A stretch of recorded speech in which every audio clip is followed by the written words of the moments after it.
Hello, everyone, and welcome back to Perpetual Chess. We are joined by a young man I'm excited to speak with, who I will introduce momentarily. But first, I wanted to give a shout out to our presenting chess education sponsors, Chessable.com. Hopefully, you guys are keeping up with the pod and heard my recent interview with Grandmaster Ben Finegold, who has a new course out on 1d4. Han Schut, friend of the pod, has a new course out on the Milner-Barry Gambit against the French defense. And of course, they have a whole array of tactical, positional, endgame courses, whatever aspect of your game you're working on. So be sure to check out what they have that's new, as well as the list of my favorites, which you can find the link for.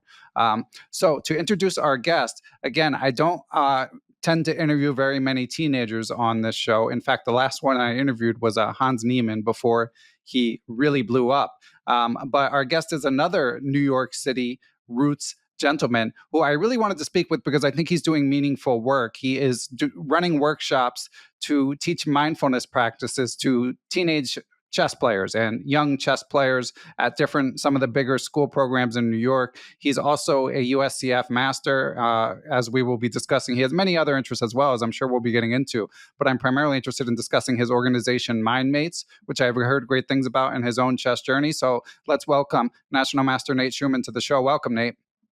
Thank you so much, Ben. I'm really excited. I really appreciate you giving me this platform to speak about my journey and especially Mindmates and what it's become and hopefully what it can be. So I'm happy to jump right in. I'm excited. Yeah, likewise. And Nate, as I mentioned to you, so I'm excited to discuss those things, but also I've been wanting to get the boots on the ground report of chess blowing up in high school, and we're going to get to that eventually as well.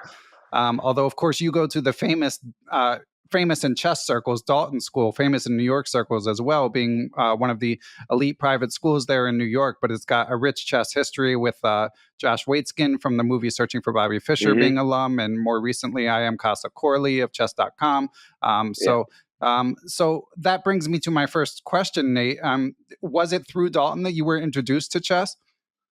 Yeah, so Dalton has had a really rich chess history, like you've said. I started chess in kindergarten, actually, through the chess curriculum at Dalton. So while you're in Little Dalton, which is kindergarten through third grade, you end up having chess as a mandatory class. So you create a real sense of chess community, especially at a really young age. I think there's tons of benefits that come with playing chess at such a young age. I found an immediate love for chess. I learned it when I was there from David MacEnulty, who retired a couple years ago, and Beatriz, Marinello, who I believe you actually had on this podcast, has taken over and done an absolutely phenomenal job. But yeah, I learned it in kindergarten. I gravitated towards chess from the very beginning. The competitive nature of chess and the fact that you can win or lose, and there's really, or draw, but that it was a 1v1 kind of sport. And I got into kindergarten, and because of that, we had, I would say 10 to 15 really good, decent chess players from a really young age. And since then, our grade has gone on to do tremendous things scholastically because of the roots that I think Dalton has provided us as basically adding it to our curriculum. So, yeah. Yeah, so Dalton, we should say, of course, it's won many, many national championships over the years. And I understand that FIDE Master Gus Huston is in your class. Is that correct? Yeah, Gus is a very, very good friend of mine. Me and him have kind of spearheaded the Dalton team. He's in my class. And actually, I believe as of the current moment, me and him, our grade has won 15 national team tournaments. 15 national championships as a team, which has kind of been unheard of. I believe that we've won almost every single one since second grade. So it's kind of been a surreal experience for all of us. But I've had tremendous friendships from it, and Gus being one of the strongest ones I've had. So yeah, he's a dear friend of mine, and it's been a phenomenal journey with him. That's amazing. Yeah. And I'm guessing because you mentioned Beatriz Marinello and David MacEnulty, who trained me as a teacher way back in the day. So I, of course, know these people. Yeah. I know these people well. But so I'm guessing you had a fairly structured environment, obviously starting with the school curriculum. But what would you say is the sort of general principles of how chess is taught in Dalton. I'm guessing it involves a lot of tournament play, being that you're in the chess hotbed of New York City. Yeah, a lot of tournament play. I think because we live in New York City, we would have a lot of opportunities to play at, these tournaments. Like I remember vividly, like Hunter tournaments, PS41, a lot of these novice sections. Then you slowly, as you get older and stronger, build your way up, getting these small trophies and then bigger trophies as you get older. But yeah, it was a lot of, because we were starting in kindergarten, there's a lot of the basics there. But there would be a lot of live play. I remember that we would always have something called early morning chess, where the stronger kids would come in before the school day at like 7 a.m. And get to play with each other. David would have a lecture too sometime using his like special board where he kind of would like tuck the pieces in out of the board I'm talking about. Yeah. But yeah, it was a lot of live match play. I wish I could remember it a little more clearly, but I'm sure it's a combination of over the board chess and good instruction. And how did you feel about waking up at 7 a.m. to do chess? For me, I've always been an early morning person. I loved chess as a kid. So I think because I was so young, I didn't really realize I was getting up that early or didn't really care about it. Now, as a teenager, you like sleep a lot more than I liked, as I didn't like sleep when I was younger. So I probably like that idea, but it was a great opportunity and I wouldn't trade it for anything.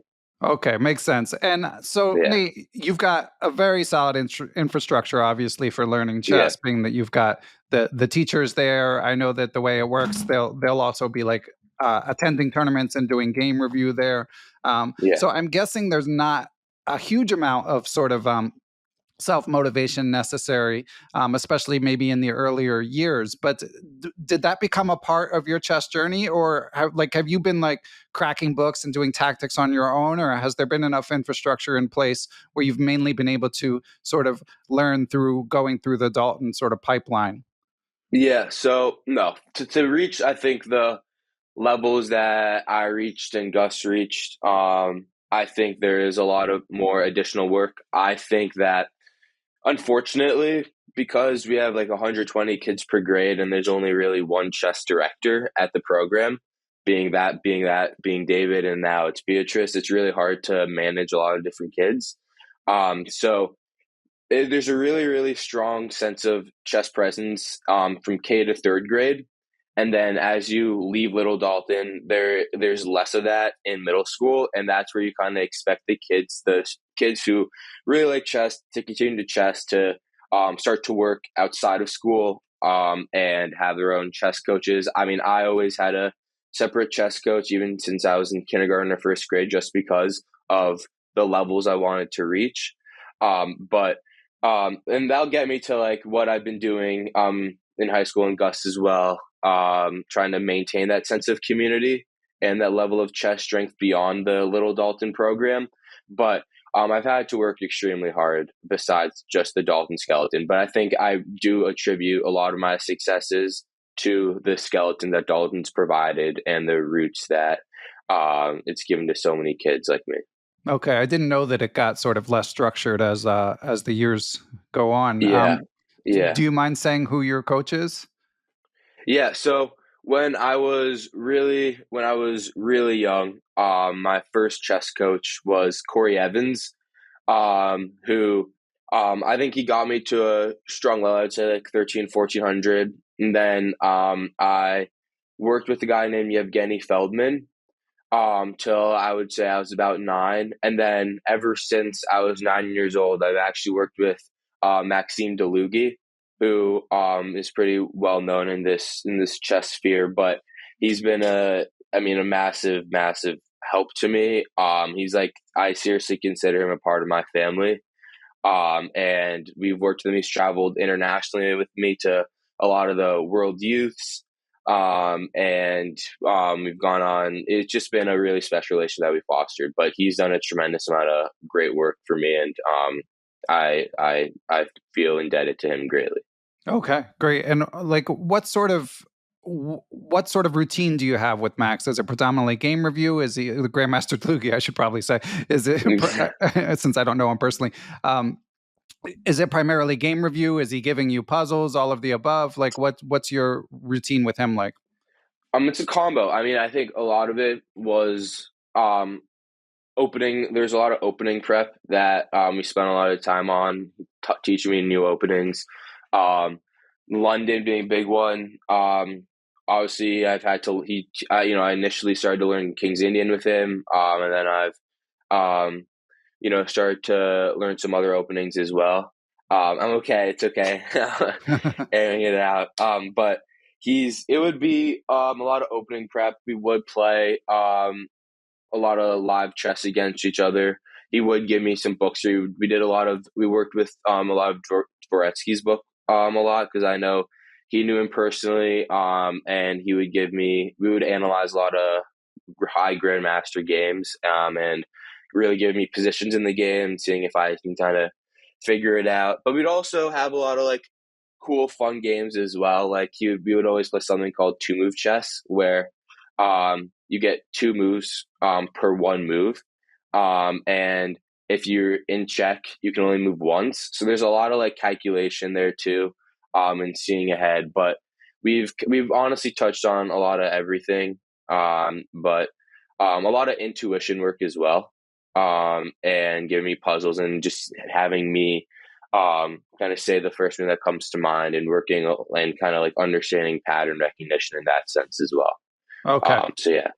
Cool. And we should probably mention, I mean, a lot of listeners will know Max Dlugy's name. Of course, he's been famous here in the US for, decades as a very accomplished player, but Magnus kind of blew up his spot with the whole Hans Niemann thing when he mentioned his name. So you and I, Nate, don't have to say too much about that, but I gather that was a rather, and Max, of course, Grandmaster Dlugy defended himself publicly, so listeners can look into that. But I'm guessing that was kind of a bit of a tumultuous moment for Grandmaster Dlugy?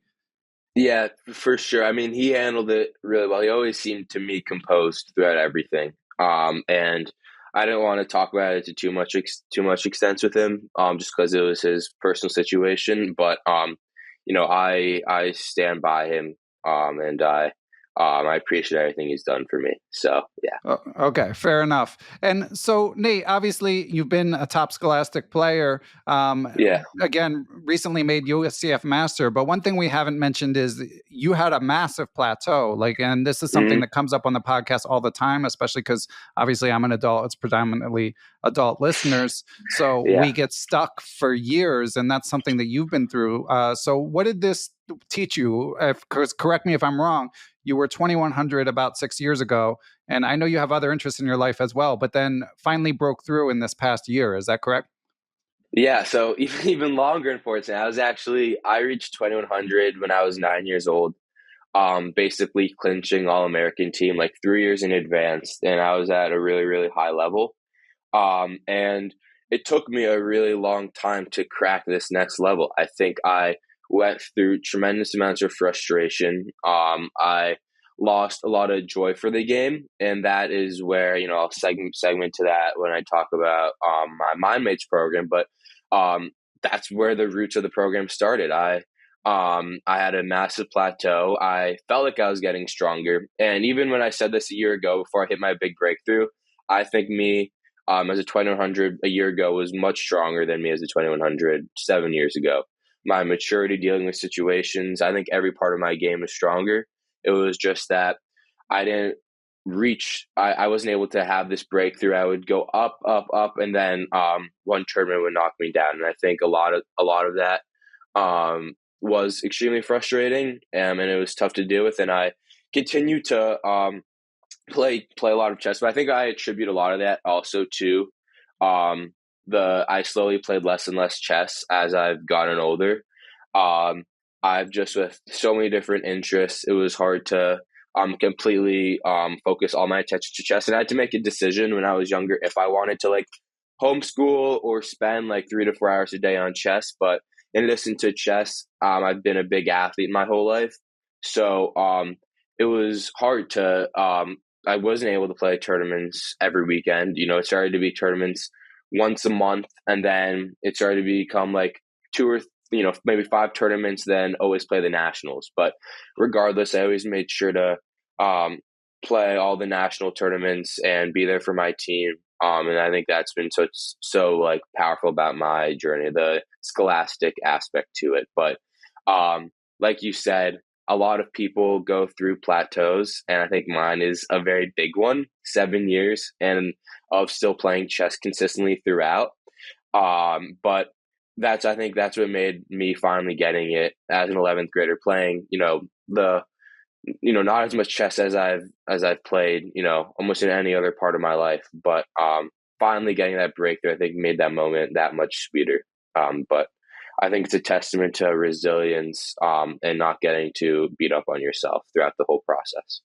Yeah, well said. And I think a lot of people will be able to relate to that feeling that they're Mm-hmm. getting better, because you always feel like you're learning new things. And especially you, Mm-hmm. because you're young, so you're maturing, obviously to go from age 9 to age 16, that's monumental change Mm-hmm. in how one sees the world, and physically and so on, socially. So adults don't have to deal with that, but we still feel like we're learning, and our ratings just not reflecting it. So I'm curious, Yeah. Nate, like when it sounds like you're spending less time on chess, but was there any sort of change that you would pinpoint, or do you just maybe the pressure Yeah. was off? What do you think happened? Yeah. I mean, this segment, so 8 years ago, I can tell a story. So I reached 100, and I was always top 3 in the nation for my age. And I would reach the final round of the national championships, but I would always fall short. I think I would be going into the final round, 5.5 out of 6, 6 out of 6. And all I needed was a draw or win in times to win the whole tournament. And I fell short, I would say, on 4 to 5 different occasions. And that broke me. And 8 years ago, I decided to meet with a sports psychologist, and figure out why this breakthrough isn't happening. And for me, a lot of our work transcended from, rather than focusing on the outcome, focusing on the process. And kind of that's the most important thing, and taking the finding joy in chess. And for me, I lost joy, honestly, completely. I wouldn't look forward to playing in a lot of tournaments. And it just wouldn't be a healthy environment for me. And I noticed that stress would bleed over to other parts of my life as well.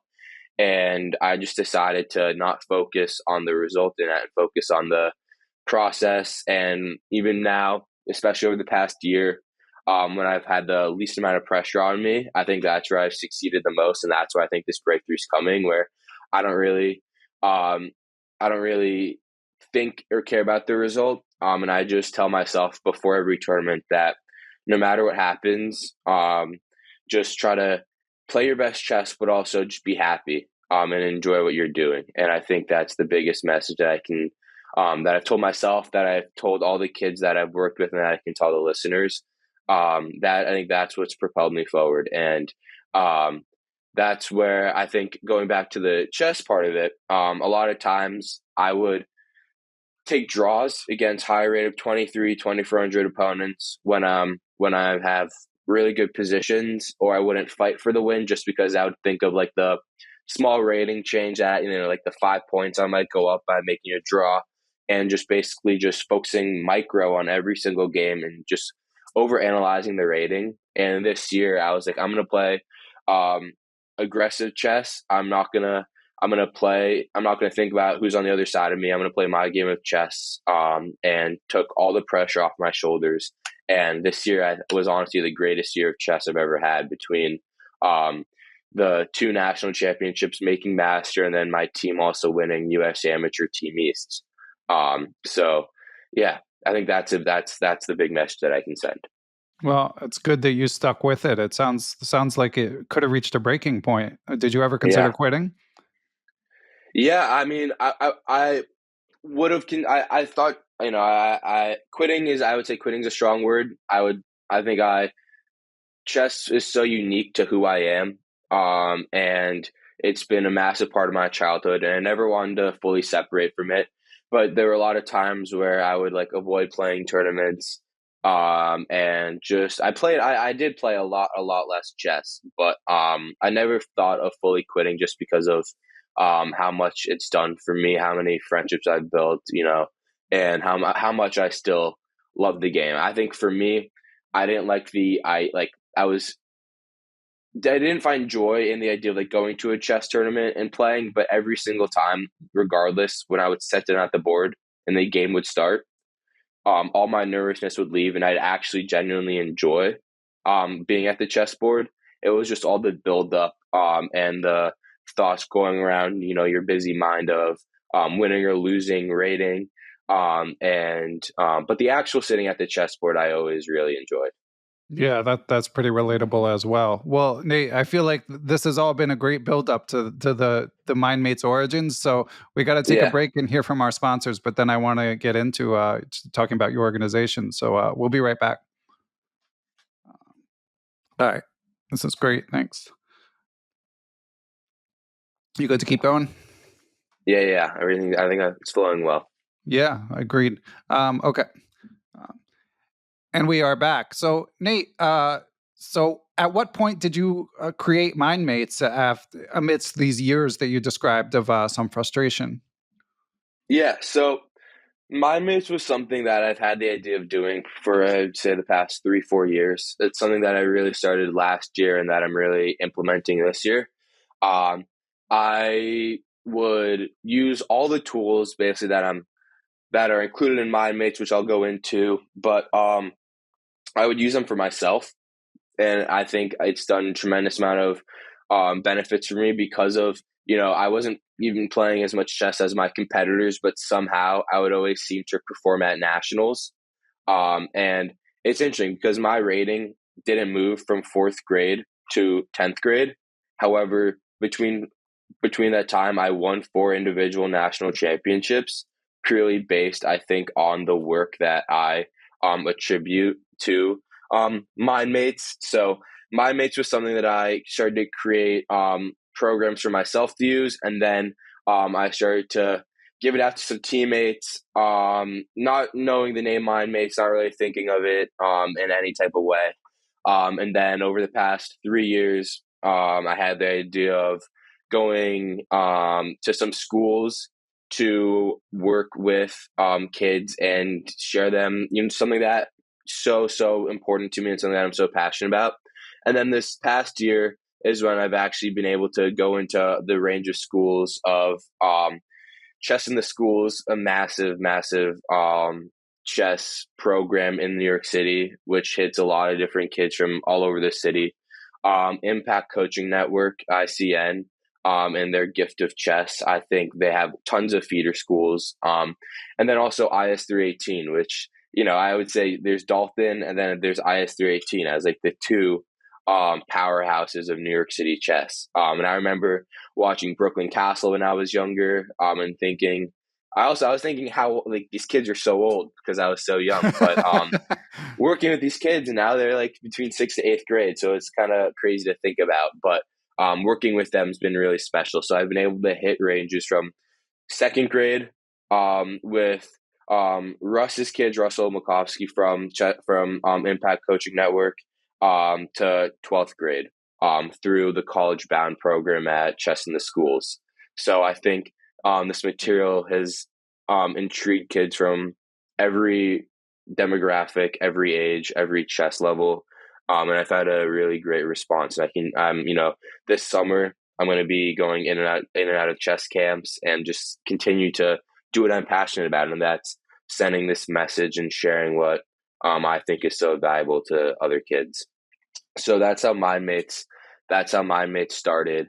I have a lot of different ideas going in the future. I think what I've always told people when they're like, why didn't you start this earlier? Why are you only, I even said this, I wish I started it earlier because I'm just graduated 11th grade actually yesterday.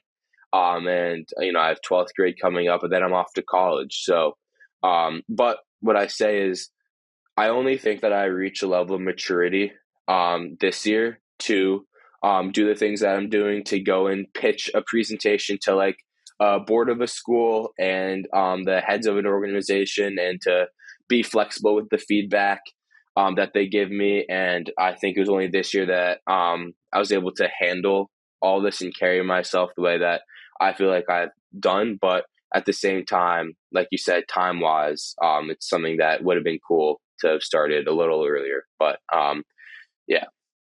Okay, I got a few follow-ups, Nate, but first, just for Of listeners, I course. want to help them form a few connections that they may or may not have connected on their own. But for listeners who heard my interview with Tony Ballard, of course, who was um, a, a prisoner in Kansas, and you mentioned the Gift of Chess Oh, organization. it's So awesome. Yeah. he's affiliated with Gift of Chess, which is created by Russell Makowski of the Impact Chess Network. So just wanted to form that connection or help remind listeners of that. And of course, Elizabeth Spiegel, who strongly recommended you for this pod. As I said, I don't interview a lot of teenagers, but her word carries a lot of weight with me. And she, of course, Yeah. has been on the podcast in addition to being an amazing teacher and starring in Brooklyn Castle. I wanted to give a shout out to Elizabeth. I mean, she's been such a cornerstone for me and this Mindmates program. She's like even you said, gave me a strong recommendation to you.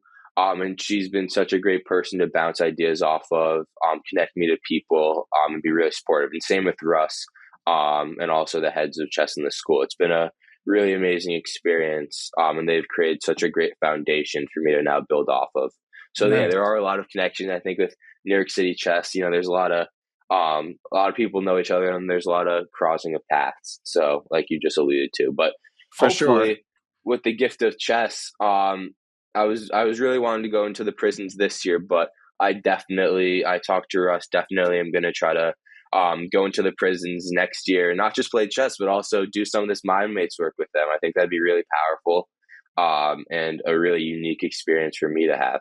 Well, that's great. And I want to follow up on that in a bit. But first, Nate, why don't we rewind a bit and just hear about your own relationship with mindfulness? Like, when was the first time you started to meditate, and how did you react in the early days? So, I mean, as you can imagine, I started when I was 8 or 9, and I met with my sports psychologist named Stephen Kahn, he works with tons of top athletes, soccer players, especially NASCAR drivers. He actually tragically passed away this past fall, which was a huge blow to my family. But a lot of this work is a tribute to him. And he was like an uncle to me. But he's done so much for me and my family. So my work with him would center around, I'll start with, I did not want to meet him, at first. I was a pretty closed off, stubborn kid, when I was 9 years old. And I don't think a lot of 9-year-olds like the idea of going to a psychologist. But I was open to seeing him once, and it was a sports psychologist. So, the first time I started to work with him, he tried to keep it fun, which I think is such a big aspect to mindfulness in the work that I've done. So he would have me play video games that are actually controlled based on your breath. So he'd hook me up. It's a lot of biofeedback work, which is a big part of my training, where he would hook me up to sensors in my ear, on my finger, and I'd play this like jet ski game where the jet ski would only move if I'm completely calm and my heart rate is completely settled. And I'm having even breathing patterns. And I think it was a really fun experience for me, but also extremely frustrating, because at times when the jet ski wouldn't move, the first initial, obvious, and I'm extremely competitive, and I see all the jet skis just go past me, is to get really angry. But in those times of anger, you have to, in the most important times, then you got to settle, take deep breaths, and that's how you actually end up winning. That story, I think, can touch on a lot of different parts in life as well.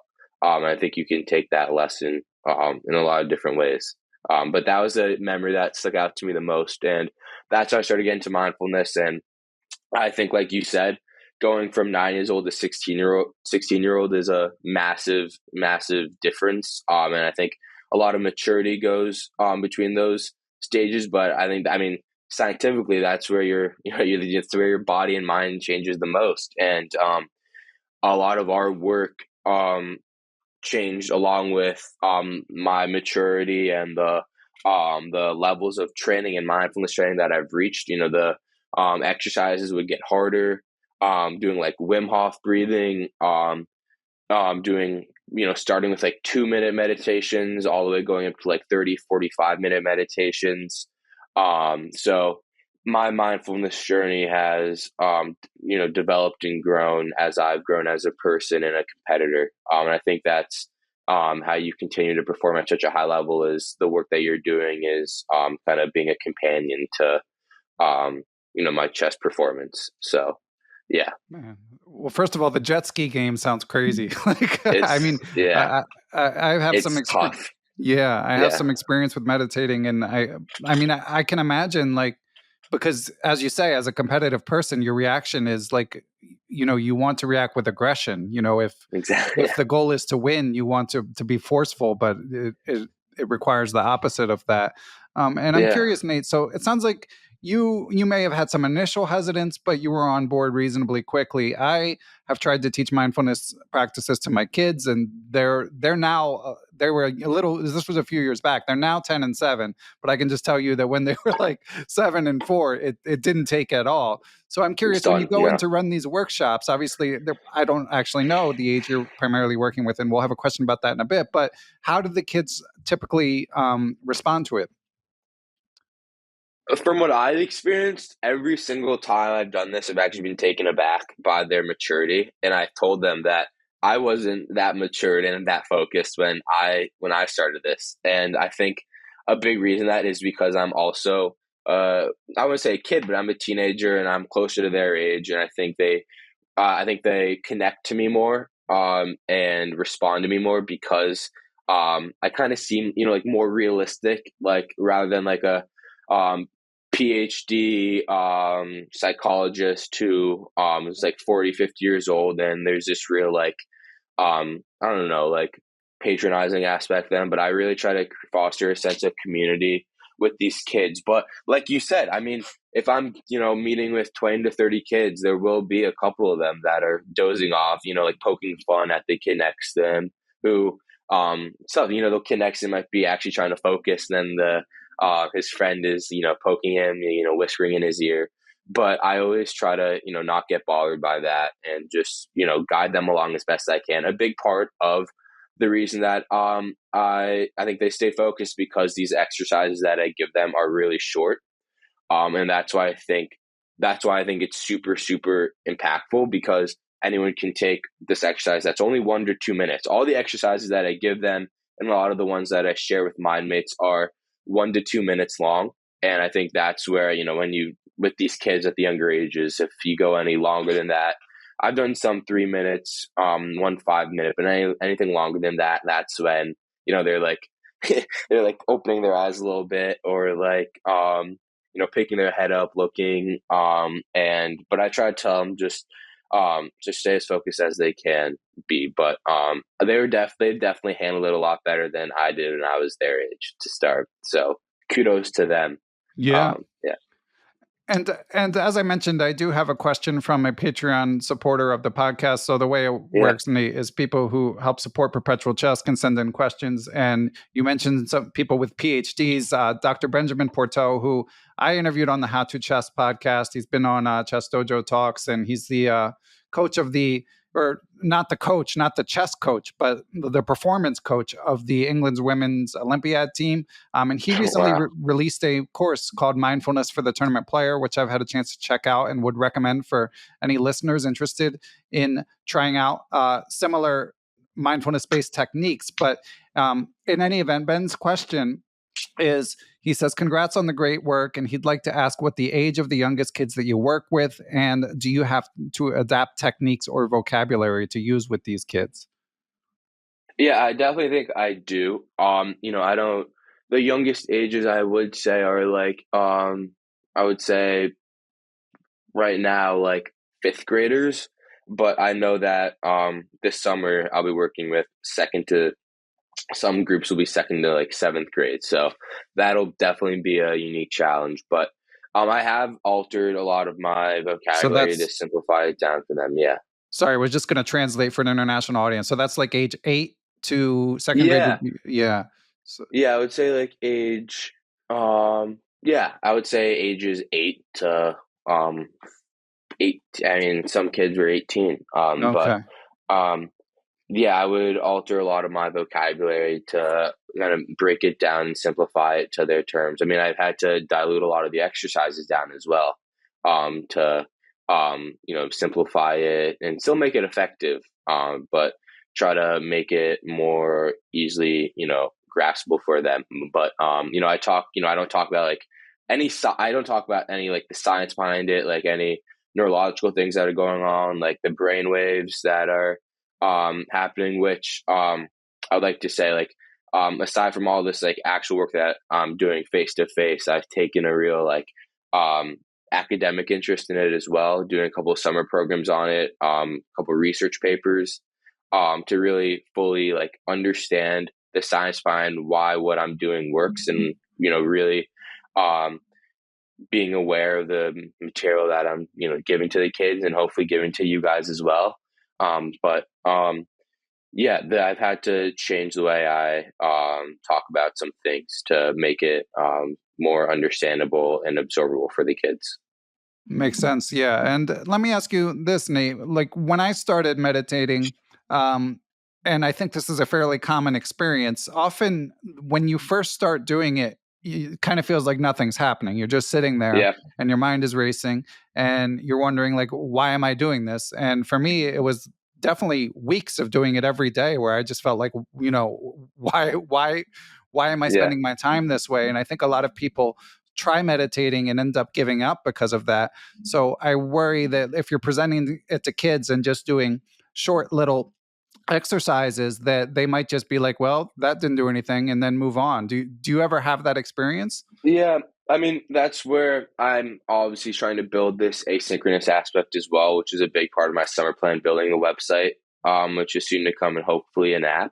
But with these kids, um, that's why the first exercise that I always teach them is called palming, where I learned it from a tennis coach of mine that I worked with when I was younger, and I still occasionally work with him, called Peter Rennert, who actually played number one singles at Stanford, ended up winning the national championship, and ended up becoming doubles partners with John McEnroe, Wow. who was very well known for both them for smacking their rackets, having a really hot, high tempered personality. And my coach Peter Renner took, after he stopped playing, a very zen, he took a whole new approach to performance, and he completely altered his life around basically taking he talks a lot about just like effortlessness, and but not in a bad way.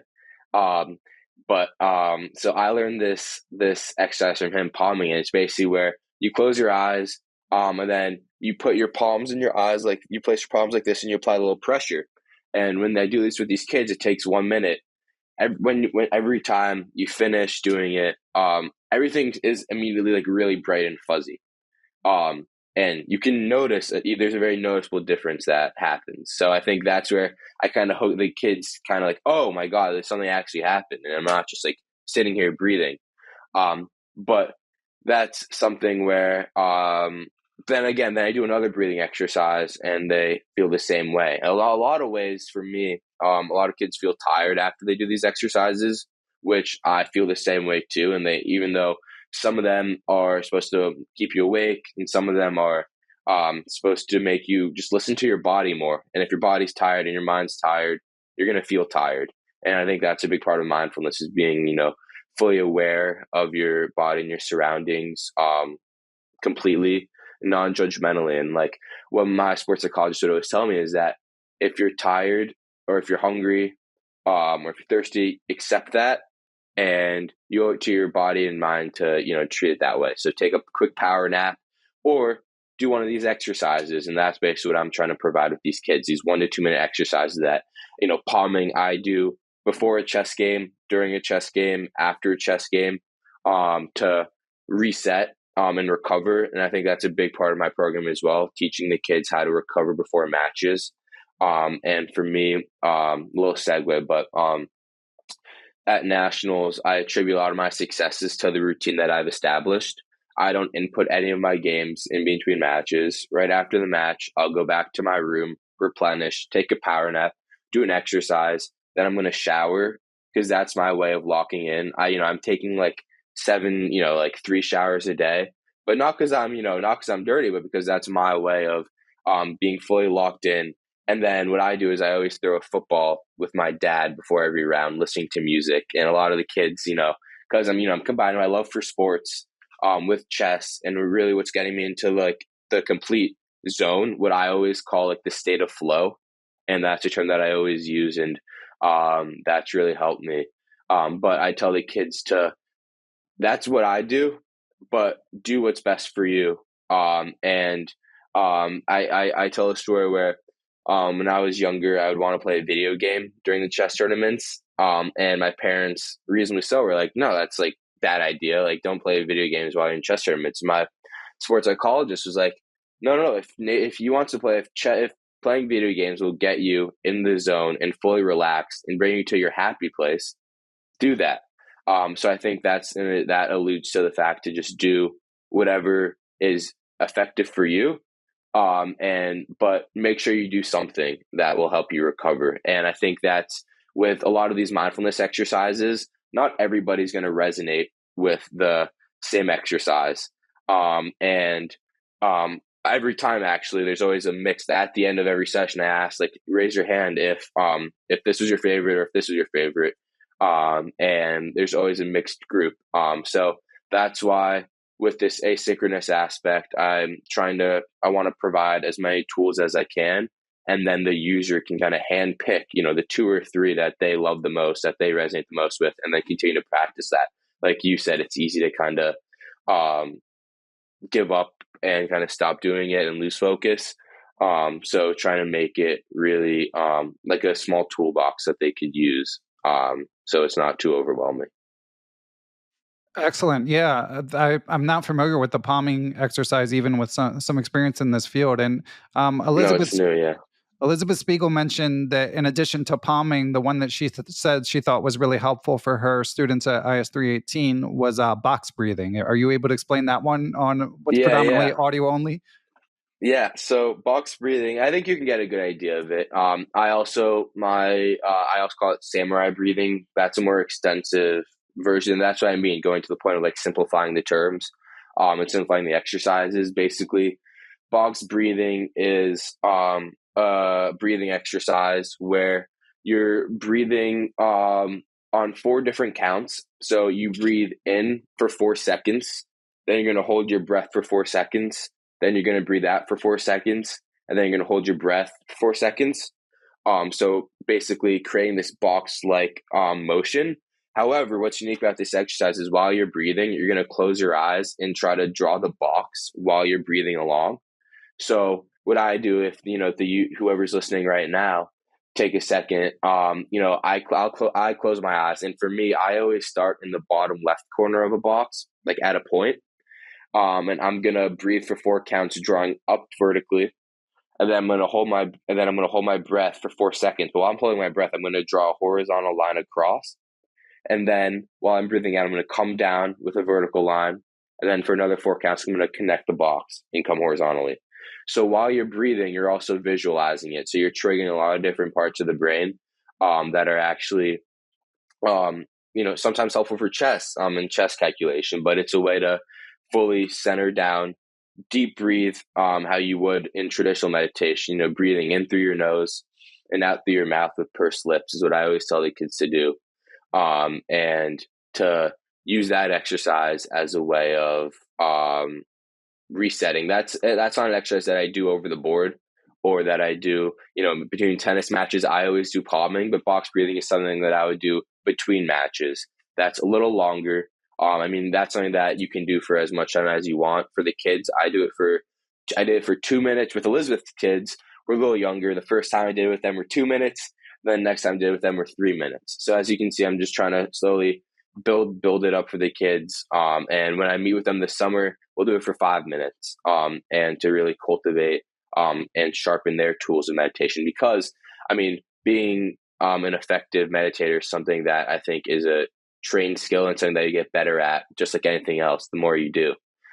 So I'm trying to slowly ramp the kids into a way that they would not be overwhelmed, but also reach, really impressive levels as well. Excellent. All right, well, Nate, I'm going to ask you about one or two more techniques, but first we need to take one more break and we will be right back. Of course.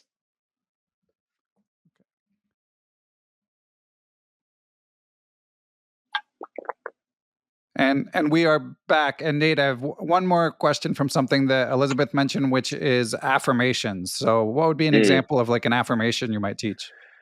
So I'm glad you asked that. I wanted to tell this to the user, and this is an affirmation that I tell myself, I would say like 100 times a day. And it's something that I tell myself during chess matches. And I think that's something that everyone can really benefit from. There's affirmations that work for everybody. What I say is, no matter what happens, I love and approve of myself completely. And that's something that I repeat in my head before tests. I'll say it out loud. But honestly, before this interview, I said it to myself, I would say like 10 times. And it's something that it completely wipes out all the stress that's going on for me. In the long scheme of things, the most important thing to do is love and approve of yourself, completely, non-judgmentally, and to love yourself. And I think looking back at it, you kind of think like, get really caught up in one specific chess game, but you look back like everyone who's listening right now that's played a chess game might get really upset after a game, really deflated, but looking back, it's not going to like kill you. It's not going to change your life. So just no matter what happens, the most important thing that you can do is to love yourself. And that's why this message has done so much for me. And I always tell it to the kids, but there's other messages that, if people love this message, start to use it. But if there's something else that you guys tell yourself, that's awesome. I always do like the 3 C's as well, like calm, confident, and composed. That's something I tell myself less often, but that's something that I reiterated to the students that I've worked with, and something that I think is a really important motto as well. That's great. Well, Nate, I mean, I'm super impressed. The whole thing, I think, is a fantastic idea, both for chess players, but for teenagers in general. So your plans are build out the website, get things asynchronous so that people can do it without your being there. What else is in the Mindmates vision? Yeah, so a big part of it, which I'm glad I kind of want a little shout out for it, just going forward, but I'm actually in the process of making a Mindmates notation book. So you guys can be on the lookout. Basically, what's unique about this Mindmates notation book is before and after every match, I'll have a normal traditional notation sheet. And in the very front of the book, there'll be some exercises, palming and box breathing being there as well. So kids can refer to that in addition to the website and whatever asynchronous aspect I can use. But there's going to be a pre-match and post-match reflection sheet before and after each match. It's only going to take, I made it short, like 30 to 45 seconds. But truly, and the questions that I ask are not chess related. They're related to being fully locked in. What I say is, like, am I proud of myself? How am I feeling mentally? Am I ready to go into this chess game? And I always ask them to set a goal for themselves besides that's not chess related going to that chess game, whether it's going to be to smile as much as they can, to breathe more, maybe use palming like once or twice during the game. But I think that this is such a powerful tool that, because I think there's a lot of different like journals on the side that a lot of people keep, but not something that's all together where basically you keep yourself responsible for it. That, you finish a game, you go on to the post-match reflection sheet, reflecting. What I always like, reflecting is super, super important because it creates meaning out of any lived experience you've had. And in this case, it'll be a chess game. And then you're going to take a break. And then obviously before the match, you're going to try to go and I'm just basically trying to have the user go into the match fully there and going back to the roots of my program, bolstering their peak performance. And that's what this aims to do. And I really, wish I had this tool when I was younger, because I wish I could go back to my 9-year-old self and see what I was thinking, with my little sloppy handwriting, and seeing I lost, let's say, against, I'm sure, you guys know Max Liu, a really high level. And, I lost him a couple times in the very last round. and to just feel my that for the national championship, and just to feel my emotions, and to just see how Nate as a 9-year-old was feeling before the match, maybe what caused the what caused the loss, and then how I really felt after the match. And I think what's unique about this is, and what's important, is to be fully transparent with yourself. If you're feeling tired, I want you to, to write down that you're feeling tired before the match, and after the match, being really transparent on your emotions. And I think that it's a really special tool that a lot of kids could really benefit from. And hopefully, if parents are listening to this, thinking that their kid could use this as well, hopefully that this is something that could also be pretty special. So I have that aspect coming out in talks with a publisher. Hopefully, I'm targeting by the end of the year. I really hope I can get it by December Nationals, but I've never done this before, so I could run into some issues. But between that and the website, and then hopefully down the line an app. As you can kind of see, the viewers on YouTube, I'm wearing a Mindmates shirt right now, creating on the website, maybe some merch as well, and continuing regardless, doing all this asynchronous aspect, but to still go in and out of schools, but to make it so hopefully I can be doing Mindmates for, a lot more years than just the end of high school. And, when I go to college, and I won't hope, maybe I won't be in New York City, there's this aspect where everyone can really access the material online between the website or an app, and then hopefully at the same time have this notation book sitting beside them, ready to go for a tournament. So excellent. Good stuff, Nate. Well, listen, I mean, we do have a decent number of chess educators who listen. So if there's anyone who's interested in potentially pursuing it, or just keeping up with the program as it continues to develop, what should those people do? I mean, I'm in such an early stage right now. I will tell you right now to email me at natemaster@icloud.com. It would be natemaster@icloud.com. But also to everyone, any user who still wants to be engaged, want to follow my Instagram, Mindmates Chess. So Mindmates, Mindmates, and then chess. I hope you guys know I spell chess. But no, if anyone wants to reach out, I'm seriously in such beginning stages of this process that I'm so passionate about, and I'd love to do and be in contact with anyone that wants to speak to me more, and interested in having me in their schools, or wanting to help me on this journey. I'm a completely open book. So I'm really, really appreciate the platform and being able to speak to you guys, and getting Mindmates, something that means so much to me, and that's resonated with so many kids already, more widespread. Okay, excellent. Yeah, and I, as part of the reason I wanted to have you on is I do think chess it's just such a mental game. It can mess with your head so much that I do think that it's as with many things, maybe not everyone will decide that mindfulness practices are for them, but I certainly think that for all chess players, it's at least worth exploring. Yeah, worth exploring. One to very small amounts of your time, but it's to help your performance and to help you gain this competitive edge over your opponent. That the people that aren't listening to this podcast won't have any access to this material or knowledge of it. And same with I tell the kids that I work with that not a lot of students, not a lot of middle schoolers are getting exposed to mindfulness, especially mindfulness as a tool to help performance. So that's why I'm targeting teenagers, because it helped me so much, and it was so unique to my story, and gave me this competitive edge over my adversaries.